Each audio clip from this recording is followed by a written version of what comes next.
everyone, welcome back to another video. Today I'll show you how to add family members to your myQ app. First of all, open the myQ app on your device, then sign up for an account. I have already signed up. After that, go to the menu section. Next, find and tap on the Users and Credentials option. Then tap on Add a User.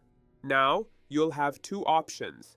Co-owner. Choose this if you want the person to have full access to all your myQ devices and account settings. Family and friends. Choose this if you want them to have access to only selected devices. It completely depends on you, what level of access you want to give them. Let's assume we select family and friends. Now, all you need to do is enter the person's name, then enter and confirm their email address. Here are two important things to keep in mind. The person you're adding should have already installed the myQ app. They should also have a myQ account and be logged in. And that's it. This is the easiest and most effective way to add your family members to myQ. Thanks for watching another video. If you found this helpful, don't forget to like, subscribe, and hit the bell so you never miss a daily drop.